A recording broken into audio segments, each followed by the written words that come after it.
So మీరు corona పీరియడ్లో ఎంతోమంది చాలా రకమైన బిజినెస్లు పెట్టి లాస్ అవ్వడం అనేది జరిగిందండి.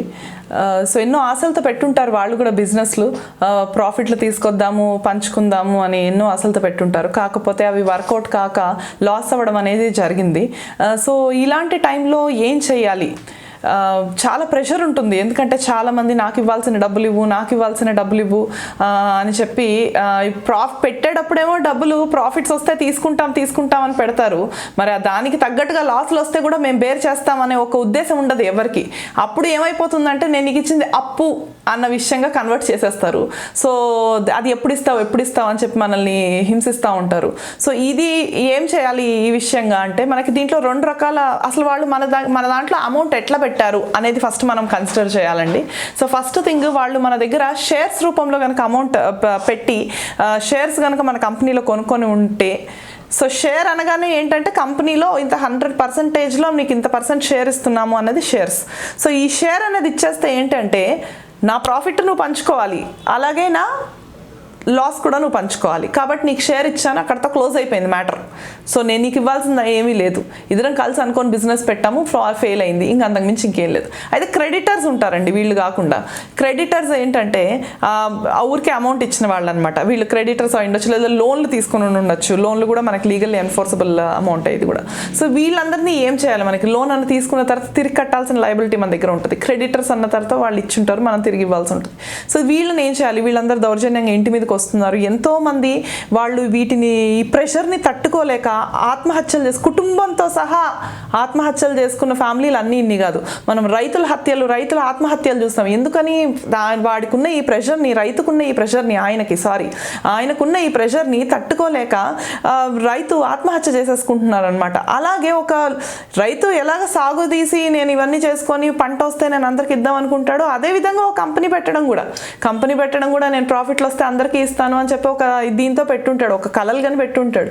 అయితే అతను ఎలా తట్టుకోలేకపోతున్నాడు, ఒక రైతన్న ఎలా తట్టుకోలేకపోతున్నాడు, అలాగే ఒక కంపెనీ పెట్టిన వ్యక్తి కూడా తట్టుకోలేక ఎన్నోసార్లు కుటుంబాలతో సహా ఆత్మహత్య చేసుకున్న సందర్భాలు మనం చూసాము. అయితే దయచేసి మీరు ఒక పాజిటివ్ ఐడియాతో మీరు ఒక కంపెనీ స్టార్ట్ చేశారు, అది వర్కౌట్ కాలేదు కర్మ కొద్దీ. సో దానికి మీరు ప్రాణాలు తీసుకొని మీ కుటుంబం ప్రాణాలు తీసేంత పని చేయకూడదు. అది చాలా తప్పు, క్షమించరాని ఇది కూడా అసలు. సో దానికి మనకు ప్రత్యామ్నాయాలు ఉన్నాయి, మనకి లాలో అన్నిటికీ ప్రత్యామ్నాయాలు ఉన్నాయి. సో దాని నుంచి మనం ఎట్లా తప్పించుకోవాలి అంటే, మనకి ఇన్సాల్వెన్సీ పిటిషన్ అనేది ఒకటి ఉంటుందండి. దీన్ని మనం ఐపీ పెట్టడం అంటాం జనరల్గా. సో ఇన్సాల్వెన్సీ పిటిషన్ అనేది కనుక మనం ఫైల్ చేసుకొని, అయ్యా నిజమే నేను కంపెనీ పెట్టిన మాట వాస్తవమే, కానీ కంపెనీ లాస్ అయిపోయింది, అమౌంట్ అంతా కంపెనీ కోసము, కంపెనీ నడవడిక కోసము, రిసోర్సెస్ కోసము స్పెండ్ చేయడం జరిగింది. సో నేను ఫర్దర్గా ఇంకేం పే చేసే స్టేజ్లో లేను, ఉన్నదంతా ఎక్స్పెండిచర్ కింద స్పెండ్ అయిపోయింది.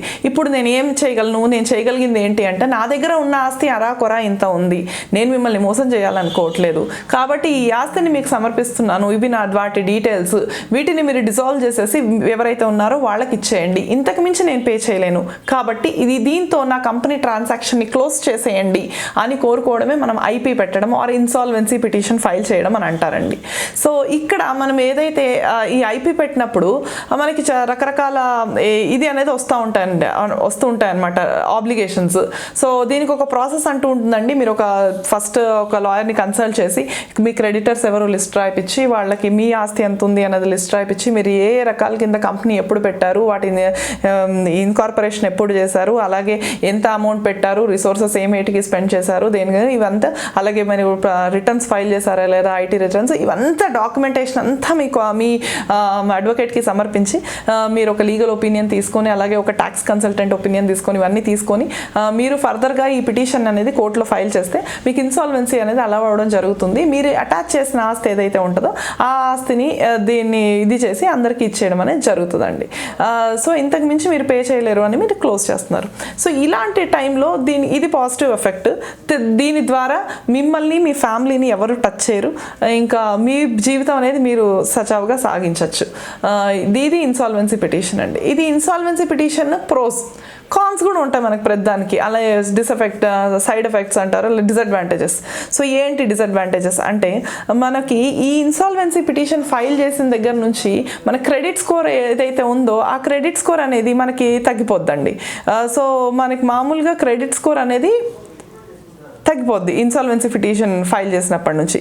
అది కాకుండా ఇంకా ఏంటి నెగిటివ్ ఎఫెక్ట్స్ అంటే మనకి అసెట్ లిక్విడేషన్ అనేది జరిగిపోతుంది. మీకున్న అసెట్స్ ఏవైతే ఉన్నాయో అప్పటిదాకా మీరు సంపాదించుకున్న అసెట్స్ వాటిని లిక్విడేషన్ అనేది చేసేస్తారు. సో మీ చేతిలో ఏముండదు, మీరు మళ్ళీ ఫ్రెష్గా అన్ని సంపాదించుకోవాల్సి ఉంటుంది.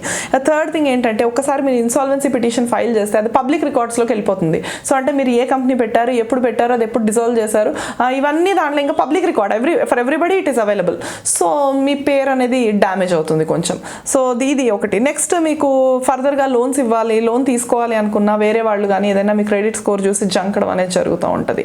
అట్ ద సేమ్ టైం మీరు అబ్రాడ్కి వెళ్ళాలన్నా ఫ్లయింగ్ వాటికి వీటికి కొంచెం రెస్ట్రిక్షన్స్ అనేవి ఇంపోజ్ అవ్వడమే జరుగుతూ ఉంటుంది అనమాట. అట్ ద సేమ్ టైం మీరు కూడా ఈ ఇన్సాల్వెన్సీ అనేది ఫైల్ చేసిన తర్వాత మళ్ళీ ఇంకొక కంపెనీ ఇన్కార్పొరేట్ చేయాలంటే మనకి కంపెనీస్ దీని ప్రకారంగా కష్టం, చేయలేరు. ఇంకొక కంపెనీ ఇన్కార్పొరేట్ చేయడం అనేది చేయలేరు అనమాట. సో మీరు అనేవాళ్ళు పూర్తిగా ఒక ఎగ్జిస్టెన్స్, కంపెనీస్ అనే ఒక ఎగ్జిస్టెన్స్లో నుంచి తప్పుకోవాల్సి ఉంటుంది. సో ఇట్లాంటి సైడ్ ఎఫెక్ట్స్ అనేవి చాలా ఉంటాయి, డిసడ్వాంటేజెస్ అనేవి చాలా ఉంటాయి.